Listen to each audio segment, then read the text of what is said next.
this untold truth about yoga and massages. Those of you that love to get massages, watch this. I was practicing yoga. I was under the guidance of a spiritual guru. I was doing Ayurveda. I was completely in this mystical world, but still claiming Christianity. And God said no. I was a certified yoga instructor with hundreds of hours of training. And it was my passion.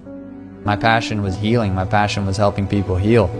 And little did I know I was deceived, and not until I was saved by Jesus Christ.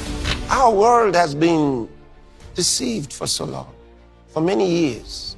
This is the reason you find that the people who are trying to get cured of a certain condition, but the treatment perpetuates the condition, and they don't know it.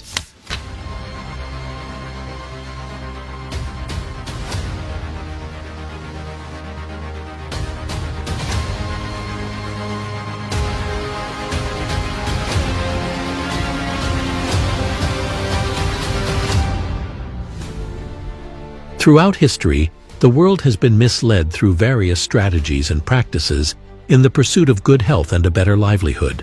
Among these is yoga, a widely recommended exercise.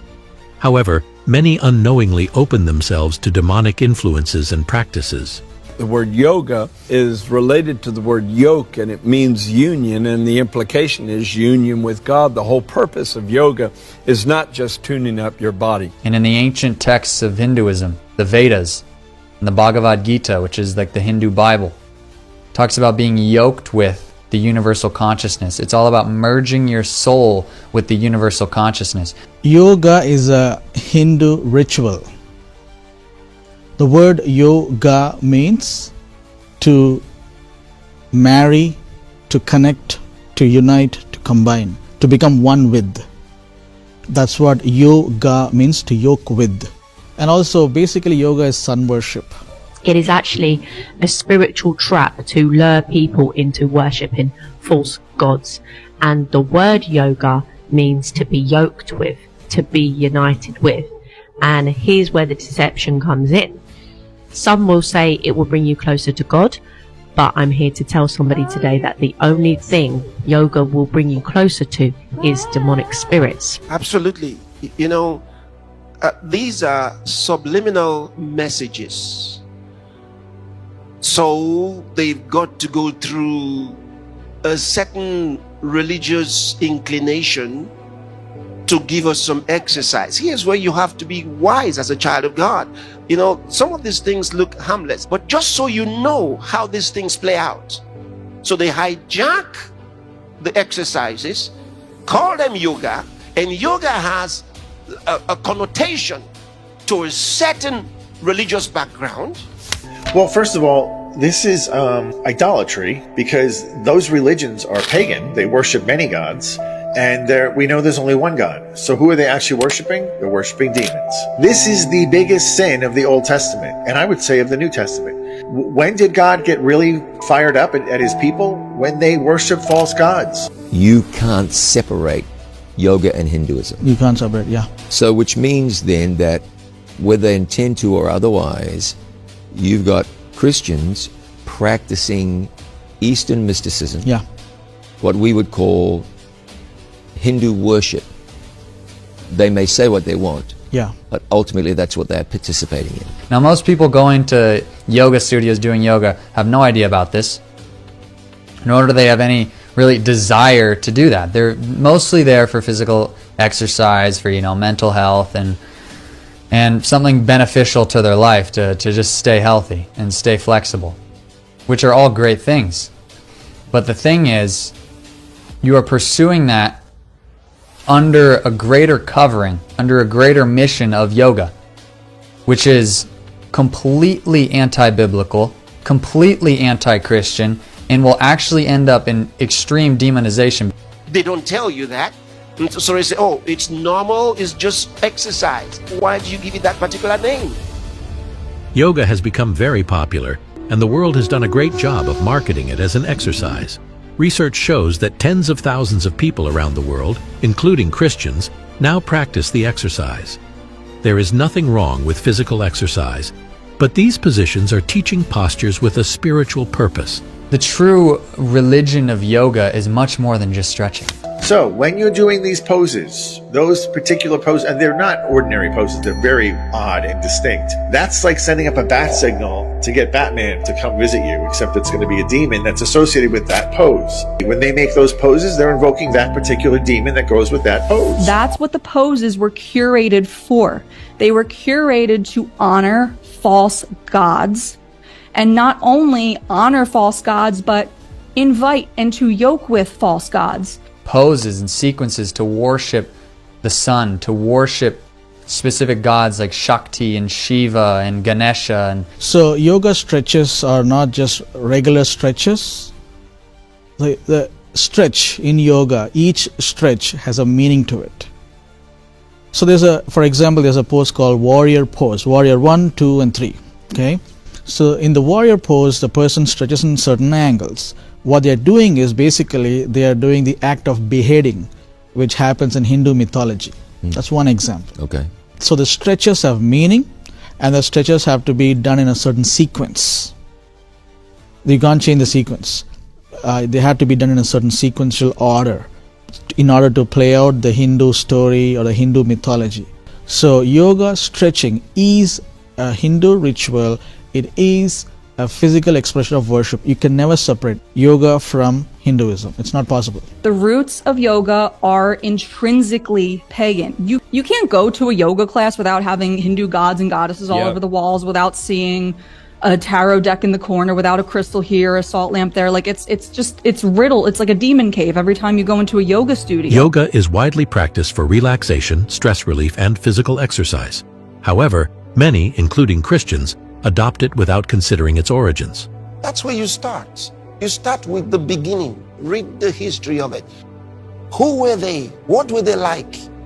What were their pursuits? What were their motivations? Then you would know. That'll be easy for you to project that direction, where they're going, what they want to do. From the very beginning, it was a fraud.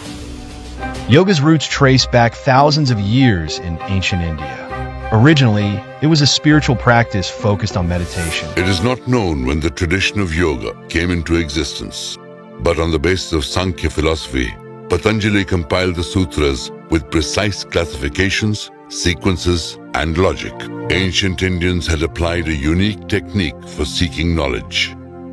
Here, the experimentation, testing, and observation were not performed externally, but inside the human body and mind. The process of concentrating the Chitta consciousness is yoga. Therefore, yoga in India left its mark on many philosophies, arts, and sciences. According to Hindu philosophy, the source of yoga is Shiva, but the main guru or the founder also, some people say father, some people say is the serpent. And the serpent, according to Hindu teachings, mythology, serpent took the form of a human being, and he wrote 195 aphorisms, means wise sayings.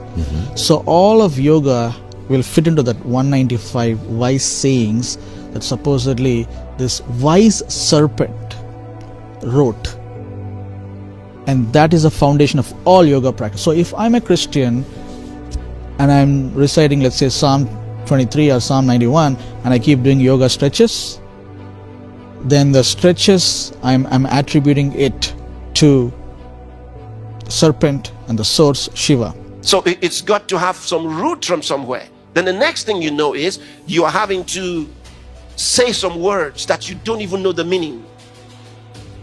You have to recite those words.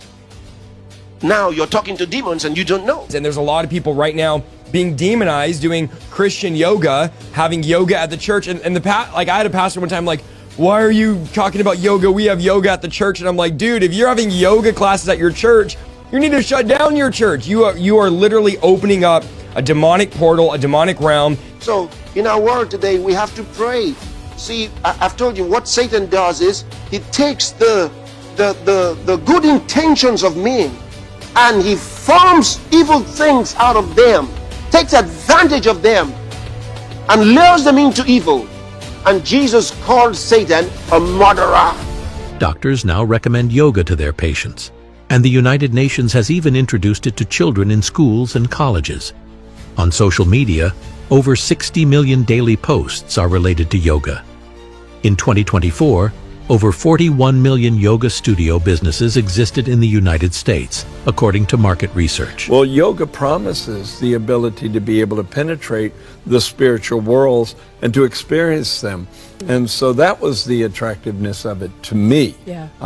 I wanted to know who I was, why I was alive, and most importantly, what the future held for me. You know, I want to have some level of peace of mind. You know, if work is so busy, things are so stressful, because that's what yoga is being marketed as, sort of a health supplement to your lifestyle. You know, sort of a healing, you know, modality to help you be more productive, to help you have better peace of mind, have better joy and happiness in life. You should not be seeking those things from yoga. You should seek them from Jesus Christ.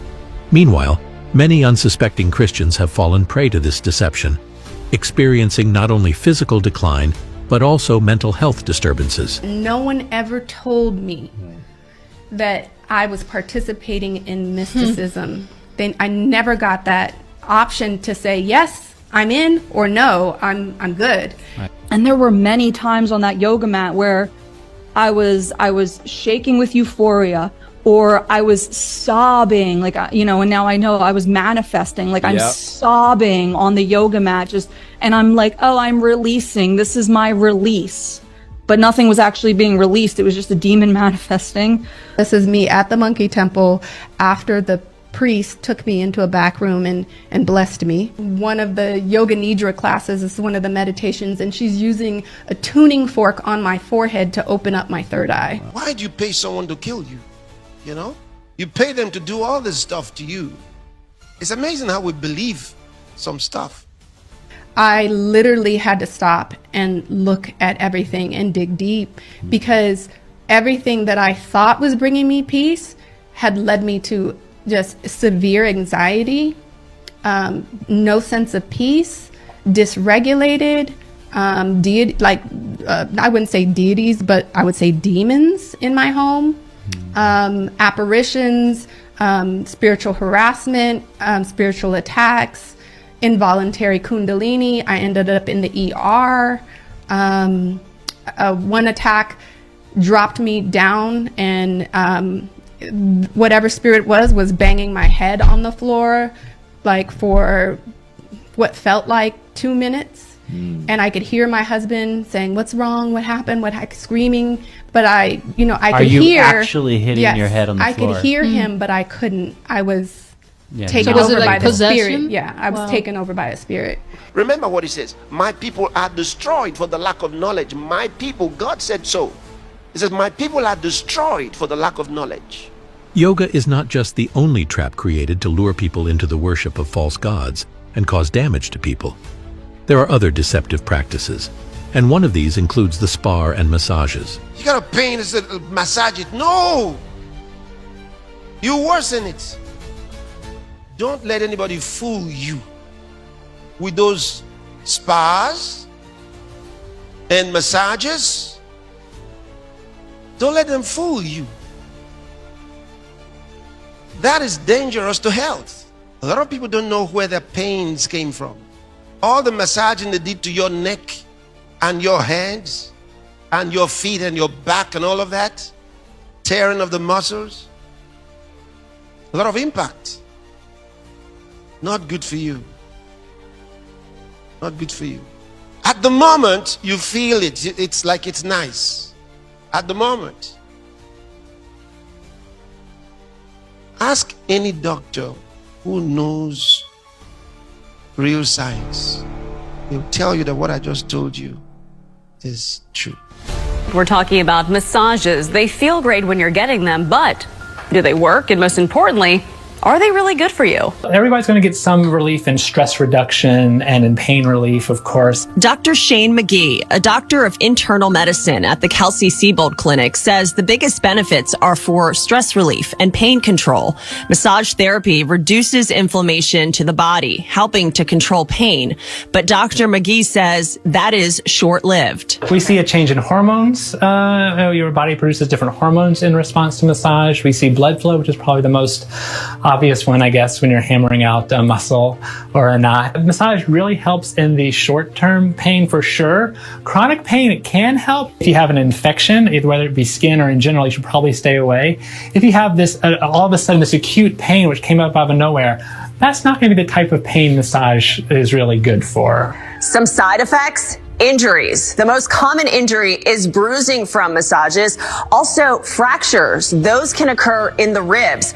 Dr. McGee says if you have any bleeding disorders or vascular issues, massages can be dangerous. And if you're pregnant, it could cause women to miscarry. No more massage. Give yourself the next few weeks without any massage. Those massages are the storehouse of the pain. Maybe you enjoy it. Yeah, but it's dangerous to your health. That's the problem. If it had no dangers and you just enjoyed the feeling, there'll be no problem. I mean, who wants to take away from you something you're enjoying so much? But the truth is, it's damaging your body.